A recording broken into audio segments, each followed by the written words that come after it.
서울 디지털재단에서 진행하는 STF 데이터 클래스 디지털 트렌드 교육에 오신 여러분을 환영합니다. 디지털 트렌드 교육은 현재 각광받고 있는 다양한 디지털 기술을 일반인 누구나 쉽게 이해하실 수 있도록 설명한 과정이고요. 오늘은 그 첫 번째 주제인 메타버스에 관련된 이야기를 해볼까 합니다. 2022년의 메타버스의 현실은 요거예요. 제가 학창 시절 정말 좋아했던 게임인 스타크래프트라는 게임. 요즘 학생들이 좋아하는 학생뿐만 아니라 전 세계의 수억의 유저를 보유하고 있는 리그 오브 레전드라고 하는 게임입니다. 자, 이 게임이라는 건 뭐죠? 속성이?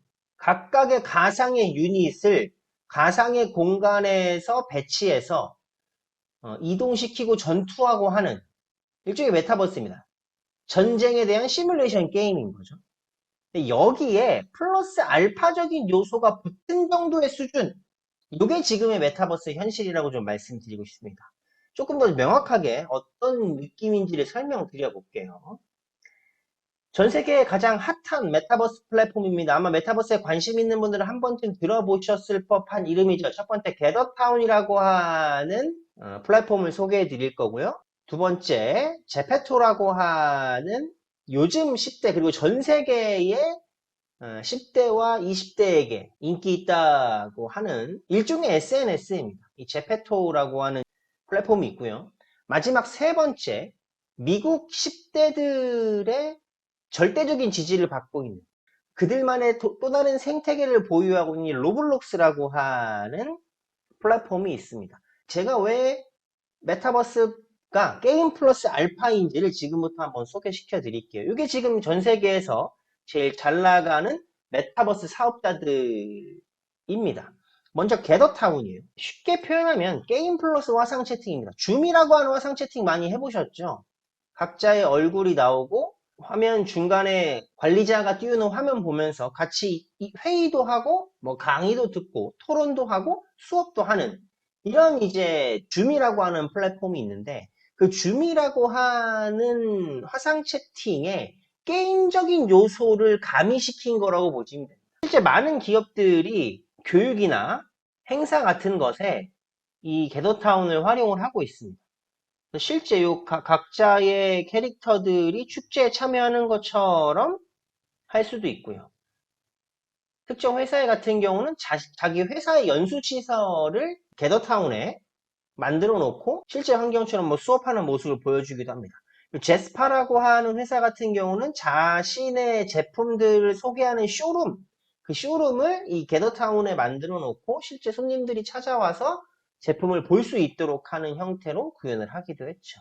그래서 이 잘 나가는 메타버스 플랫폼의 첫 번째는 이 게더타운. 게더타운은 게임적인 요소에 우리가 화상회의에서 할 수 있는 다양한 기능들이 붙어 있는 상태다라고 보시면 됩니다. 다음 두 번째입니다. 제페토인데요. 실제로 이걸 하고 계신 분들, 지금 수업 들으시는 분들 중에 연령대 좀 젊으신 분들은 실제로 이용하고 있는 그런 서비스일 수도 있습니다. 네이버에서 현재 가장 핫한 미래를 책임질 서비스다라고 평가받는 이 네이버 제페토입니다. 얘는 게임 플러스 SNS. 이게 왜 요즘 그렇게 젊은이들 사이에 인기인지를 소개시켜 드리도록 하겠습니다. 먼저 얘는 3D 기반의 메타버스 플랫폼이에요. 그래서 자신의 이용자의 얼굴, 사용자가 자신의 얼굴을 인식시키면 커스터마이징 된 3D 아바타 캐릭터를 제작해 줍니다. 그러니까 앞에 게더타운은 그냥 내가 임의로 만드는 거고 제페토 같은 경우는 실제로 내 얼굴과 좀 비슷하게 만들 수 있다라는 거죠. 2018년도 8월에 출시가 됐는데 벌써 전 세계 3억 명이 가입을 했습니다. 해외 사용자가 90%고요. 80%가 G세대라고 부르는 10대 20, 그러니까 10대 이하입니다. MAU는 뭐냐면 디지털 서비스를 하는 IT 서비스를 하는 회사들이 굉장히 중요한 지표로 사용하는 건데 monthly active user, 월간 활성 사용자 3억 명이 가입을 했고 4억 명이 가입했고 5억 명이 가입한 그 가입 내역도 중요하지만 얼마나 많은 사람들이 적극적으로 쓰냐가 IT 서비스에는 굉장히 중요한 지표입니다. 근데 그 MAU가 1200만 명, 굉장히 높은 수치고요. 기존의 SNS와 확연히 다른 요소 중에 하나가 바로 이 프로슈머라고 불리우는 창작 경제 시스템입니다. 이 제페토에선 제페토를 사용하는 사용자가 자기가 각각의 같이 사용하는 사용자들의 니즈에 맞게 제품을 출시하고 판매하고 수익을 얻어갑니다. 이걸 요즘 용어로 이제 프로슈머라고 불리우고요. 이런 창작 경제 시스템이 현재 도입이 되어 있습니다. 누적 150만 명의 크리에이터가 200만 개의 아이템을 만들어서 실제로 판매하고 있고요. 그러다 보니까 굉장히 엔터테인먼트에 관련 있는 회사들이 관심이 굉장히 많았고, 특히 밑에 보시면 아시겠지만 방탄소년단이 대표 가수로 있는 하이브, 블랙핑크의 YG, 뭐 이제 있지라고 하는 그룹이나 트와이스가 소속되어 있는 JYP 등등이 굉장히 이 제페토 서비스에 관심이 많고요. 실제로 많은 투자를 통해서 이 기업과 함께 비즈니스를 하고 있습니다. 그러다 보니까 이 네이버 제페토를 운영하는 네이버의 계열사예요. 네이버 Z의 기업 가치가 굉장히 급속도로 성장을 합니다. 2021년 11월 그때 1,500억 평가를 받았었는데 불과 1년 만에 2021년 11월에 1조 2천억 원의 평가를 받으면서 단순의 유니콘 기업으로 성장을 했습니다. 실제 제페토가 운영이 될 때는 이런 모습이라고 보시면 돼요. 핫한 지역을 특정 이렇게 가상 공간으로 만들어 놓고 거기에 가서 뭐 사진도 찍고 친구도 사귀고 대화도 하고 하는 등등의 활동을 가상의 공간에서 이렇게 활동을 하고 있습니다. 랄프 로렌, 구찌 등등의 명품 기업들이 앞다투어 이 제페토를 통해서 홍보 활동과 실제 제품 판매 활동들을 추진해 나가고 있고요. 아까 말씀드린 프로슈머가 이런 옷을 자기가 만들어서 판매하는 겁니다. 제페토 스튜디오를 통해서 옷을 만들고 사용 프로그램을 통해서 디자인하는 거죠. 그래서 이렇게 디자인해서 올리면 실제로 이런 잼이라고 하는 네이버 제페토 내 재화를 통해서 물건을 구매하는 거죠.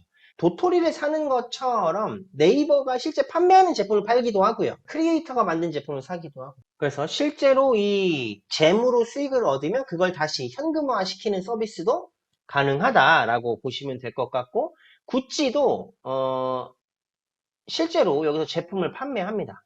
이 제품 왜 판매하는 걸까요?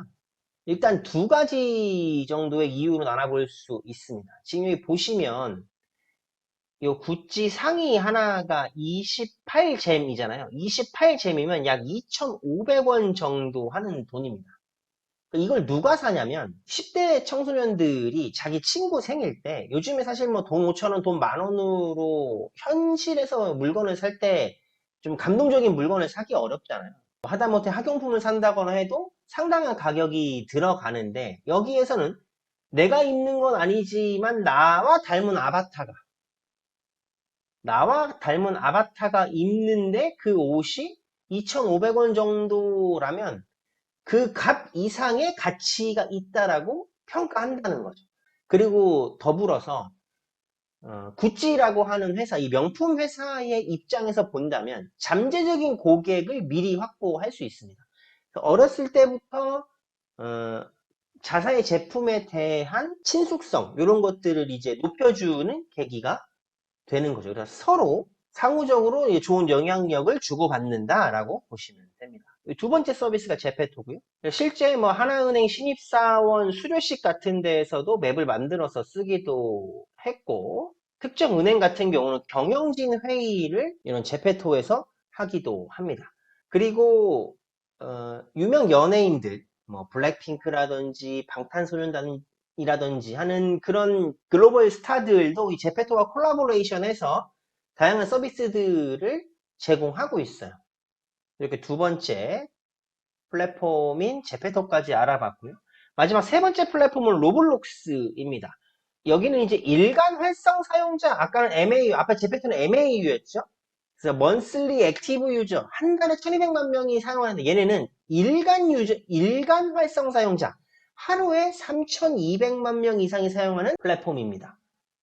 기업 가치가 약 37조 원 정도로 추정이 되고 이 회사는 이제 상장을 한 엄연한 상장사입니다. 로블록스라고 하는 회사, 게임의 유통회사임과 동시에 게임 개발 환경을 제공하는 회사라고 보시면 되고요.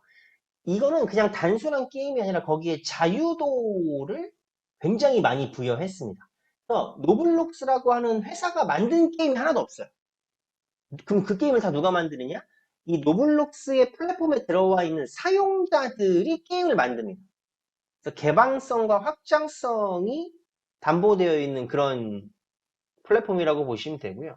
실제 유저들이 게임을 만들어서 올리고 그 게임에 참여한 사람들이 뭐 비용을 지불하거나 아니면 그 게임을 이용함을 통해서 수익을 얻는 구조로 되어 있습니다. 여기도 이제 프로슈머 생태계가 갖추어져 있는 거죠. 창작 경제 시스템. 그래서 이 노블록스라는 게임을 통해서 실제로 큰 돈을 번 대학생들도 소개가 되고 있고, 한국에 있는 유튜브를 하는 이제 유튜버들도 이 노블록스라는 게임을 통해서 수익을 얻거나 인기를 얻은 뭐 그런 사례들도 굉장히 많이 나오고 있습니다. 그래서 어찌되었든 노블록스는 기존의 수많은 게임 회사들이 하지 않았던 이 개방성과 확장성에 방점을 두고 어마어마한 성장을 하게 되었다라는 거 말씀드리고요. 그래서 우리는 이제 이 메타버스라고 하는 것의 현실, 그리고 앞으로의 가는 지향점에 대해서 간단히 살펴봤습니다.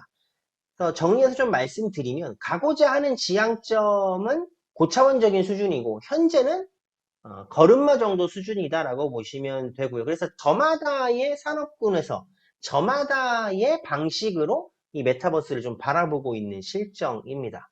우리 서울시 같은 경우도 메타버스에 관련된 관심이 굉장히 많고, 서울 디지털재단이 그 메타버스 서울의 선봉장의 역할을 하고 있죠. 그래서 메타버스 서울은 다음과 같은 비전과 추진 과제를 가지고 공공행정에 이 메타버스를 추진하고자 하는 계획을, 원대한 계획을 가지고 있습니다.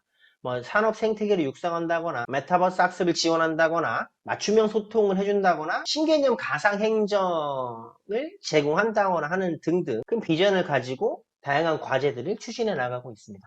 그 중에 최근 조금 공개가 되어 있던 게, 소통 영역에서 맞춤형 열린 소통에 가상 시장실을 메타버스 형태로 가상 시장실을 만들어서 지금 일반인에게 공개하고 있습니다. 바로 이 플랫폼이에요. 메타버스 서울시청이라고 하는 서비스고요. 실제로 지금도 어플리케이션 다운받아서 사용해 보실 수 있습니다. 이렇게 1층 서울시청 로비의 실제 공간을 이 가상 공간 속에 공간화 시켰고요. 시장실 같은 경우도 들어가서 현재는 파일럿 서비스로 진행을 하고 있는데 1층의 로비와 시장실을 메타버스로 구현하고, 실제로 이제 아무나 시장실에 들어가 보실 수는 없잖아요. 근데 이제 시장실의 실제 공간을 메타버스화 시켜서 체험형 공간으로 만들어 두었습니다. 궁금하신 분들은 한 번씩 들어가셔서 이용해 보시면 좋을 것 같고요. 이제 이거를 기업에서, 민간 기업이나 공공행정에서 생각하실 때 많은 곳에서 이제 메타버스 우리도 활용해야 된다, 메타버스화 해야 된다는 이야기를 들으실 때, 그럼 어떤 관점에서 이걸 해야 되는지에 대한 말씀을 마지막으로 하고 과정을 마무리 짓도록 하겠습니다. 그래서 뭐를 메타버스화 할 것이냐를 할 때 네 가지를 반드시 좀 생각해 보셔야 됩니다. 그래서 왜 가상화 해야 되는지에 대한 컨센서스, 합의가 있어야 됩니다. 굳이 가상화 하지 않아도 충분히 만족도가 있거나 효용성이 있는 건 할 필요가 없겠죠. 대표적으로 어떤 거예요? 여행지에 관련된 경험들. 우리가 아무리 가상 공간에서 좋은 풍경과 풍광을 본다고 해도 실제 그 현장에 가서 보는 것하고는 느낌이 다르잖아요. 그런 것들을 한번 생각해 보셔야 되고, 가상 세계에서 적용이 효율적이냐, 그리고 효과가 있느냐, 이런 것도 좀 확인을 하셔야 됩니다. 가상 공간을 위한 가상 공간을 만드시면 안 돼요. 교육을 목적으로 만든 뭐 게더타운 맵 같은 경우가 효율적이지 못한 경우가 많아요. 실제 어떤 기업 같은 경우는 연수원을 만들었는데 거기에 실제 사람들이 연수원 입구부터 교육장을 찾아가야 되는 그런 것 또한 이제 구현을 해놨는데, 그 교육장을 안 가본 분들이거나 컴퓨터 조작이 익숙하지 않은 분들은 그 교육장을 찾아가는데, 실제로 학대비 일어나는 교육장을 찾아가는데도 시간을 많이 들이시더라고요. 그런 거는 원래 하고자 하는 교육의 목적과는 별로 관계가 없는 불필요한 행동인 거죠. 그래서 이게 효율적이냐, 이걸 좀 반드시 좀 따져보셔야 되고, 실물이 아닌 가상의 인물이 활동하는 게 효과적이냐, 이것도 좀 보셔야 되고, 그리고 간접 체험으로도 충분한 의미가 있느냐, 이것도 한번 살펴보셔야 하겠다라는 겁니다. 그래서 오늘은 이 메타버스라는 것이 무엇이고 지향점과 현실이 어떻게 다르며 메타버스를 추진함에 있어서 가져야 할 관점에 대해서 이야기를 나눠 보았습니다. 의미 있는 시간이 되시기를 바랍니다. 고맙습니다.